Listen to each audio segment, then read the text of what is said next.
Uma isihlahla sakho singatheli izithelo, ungachithi imali eningi emithini nasezintweni zokuvundisa ezingajwayelekile ezenza ukuthi isihlahla sakho sibe namakhabunga kuphela. Futhi lalela kahle, isihlahla sakho sifihle isivuno esikhulu ngaphakathi futhi sidinga nje ukuthi usisize ngezindlela ezintathu ezilula engizokukhombisa zona.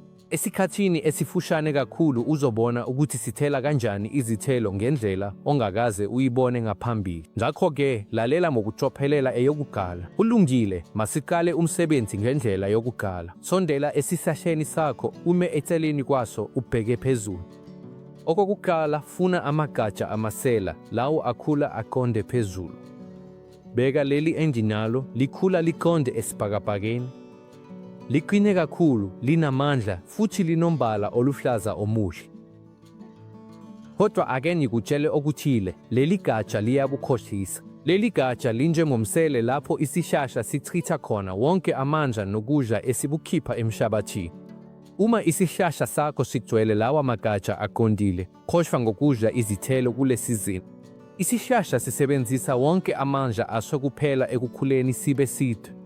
Ngakho-ke masikulungise lokhu manje ngaphandle kokusebenzisa ngisho nanhlamvu eyodwa imanje. Bheka ubuthi kulula kanjani. Uzothatha ucezu lentambo noma intambo ethambile. Kubalulekile ukuthi kungabi ucingo oluncane ukuze ungasiki amajolo esihlahla. Ubophe isiphetho esisodwa engxenyeni engenhla yegatsha ngokucophelela. Manje ngokunakekela okukhulu uzoyigoba uyise phansi. Abudingeki ukuba uyiphule noma uyiphoqe ngokuzumayo. Simane sifuna ukushintsha indlela ebheke kuyo ukuze esikhundleni sokubheka esibhakabhakeni ibe sekutshekile, fishe ibheke phansi, ibheke emhlabathini. Uma usuyibeke kuleso simo esigobile, uzobopha esinye isiphetho sentambo. Ungayibopha etsheni elikhulu emhlabathini, esigxotsheni sokhuni, noma ngisho nasegatsheni eliwugqinsi neliphansi lesihlahla uqobo. Bheka ukuthi ibukeka kanjani. Igatsha alisadonseli phezulu, manje igatsha selithambile. Futhi yini esisanda kuyifeza ngokwenza lesi senzo esilula? Uvele ushintshe ngokuphelele ikhanda lesihlahla sakho.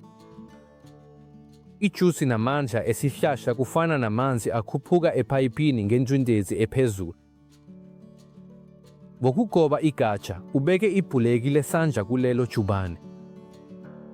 Amandla awakasakwazi ukuphuma edubula ebheke phezulu. Ngakho-ke awunawo omunye umkhetho ngaphandle kokusabalala kuzo zonke izithombo ezikhona kulo lonke igatsha.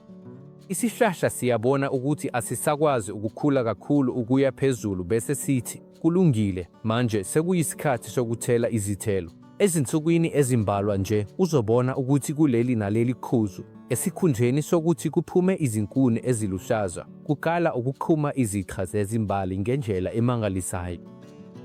Manje-ke sesidlulela endleleni yesibili. Le ndlela inelukuluku futhi ilula kakhulu, kodwa abantu abaningi abayazi nhlobo.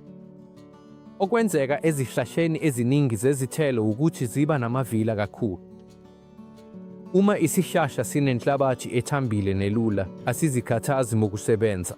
Into kuphela esiyenzayo ukumunca amanzi nokudla ukuze sikhule siye phezulu.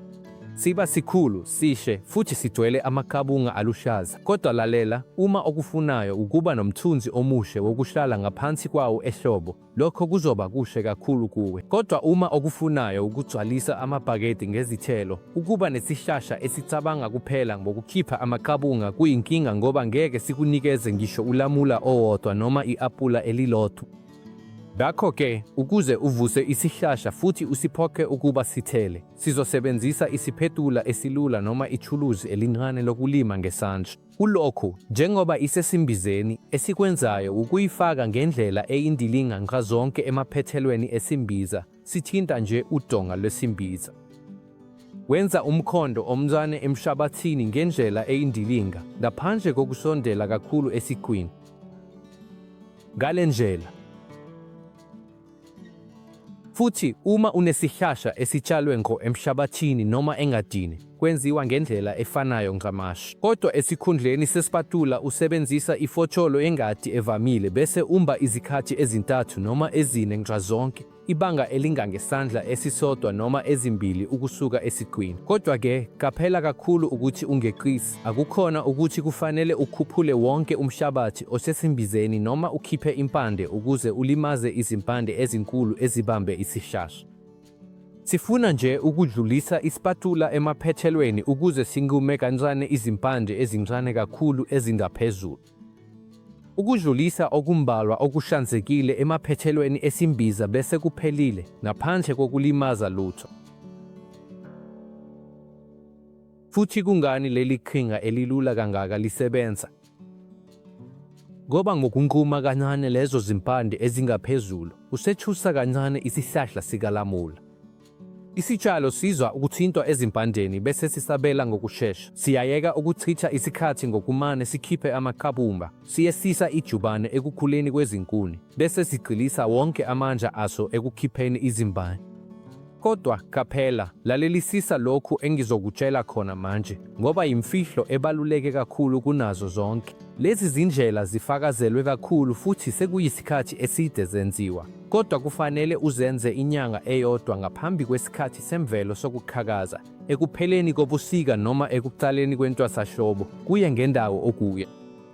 Uma ungalokotha ukwenza lokhu ngaphandle kwesikhathi esifanele, isihlahla sizokhipha izimbali ngenxa yokwethuka. Kodwa njengoba isimo sezulu noma izinga lokushisa kungahambisani nakho, lezo zimbali zizogcina ziwile ngaphandle kokukhiqiza ngisho nelamula elilodwa.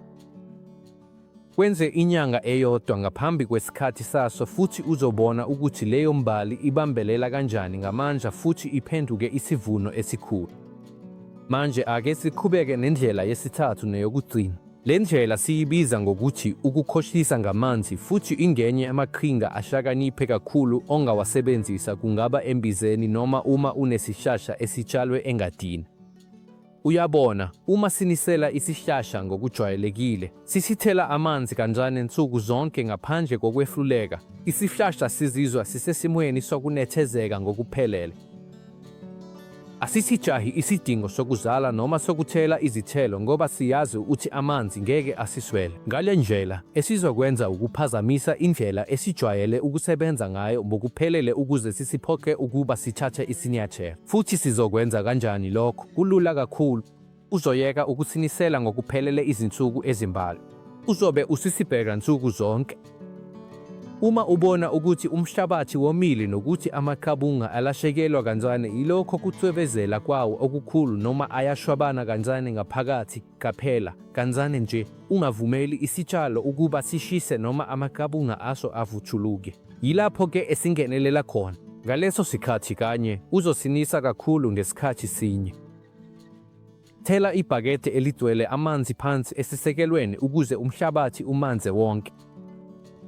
Manje kwenzekani engqondweni yesihlahla uma wenza lokhu? Ngemva kokudlula kuleso somiso esincane bese sithola amanzi amaningi ngesikhathi sinye, isihlahla sibona sengathi isikhathi esibi sesiphelile nokuthi imvula enhle isifikile. Isitshalo siyethuka kancane, sivuke umdlandla bese sithi, yisikhathi sami lesi. Ivimba ukukhula kwezinkuni ngobushesha bese ithumela wonke amandla ekuhlumeni kwezithombo zezimbali. Kodwa njengendlela edlule, khumbula ukukwenza lokhu inyanga eyodwa ngaphambi kwesikhathi sayo semvelo. Uma ukwenza inyanga eyodwa ngaphambi kwesikhathi, impendulo yesihlahla izoba ukuqhakaza okukhulu kwezimbali ezizophenduka izithelo zangempela. Manje-ke, sebenzisa lezi zilungiselelo ezintathu ezilula ngesikhathi esifanele, futhi ngiyakuqinisekisa ukuthi kule sizini uzobona isihlahla sakho ngendlela ongakaze usibone ngayo ngaphambili, sigcwele phama ngezithelo. Futhi uma unemibuzo noma uzwa sengathi awuqondanga kahle isinyathelo esithile kule vidiyo, vele ubeke amazwana ngezansi, futhi ngizokujabulela kakhulu ukukusiza ngalowo mbuzo. Ngakho-ke, ngibhalele kumazwana ukuthi ubukela le vidiyo usaphi nokuthi isiphi isihlahla sezithelo onenkinga naso. Ngaleyo ndlela, ngizokwazi ukukweluleka ukuthi isiphi isikhathi esingcono kakhulu ngokwesimo sezulu sakho sokusebenzisa lezi zindlela. Uma uyithandile le vidiyo, nginike like, bhalisela isiteshi ukuze ungaphuthelwa yilutho, futhi wabelane ngayo nanoma ubani onesihlahla sezithelo esibukeka sidabukisa ekhaya. Yani kona nonke futhi sizobonana eselulekweni esilandelayo.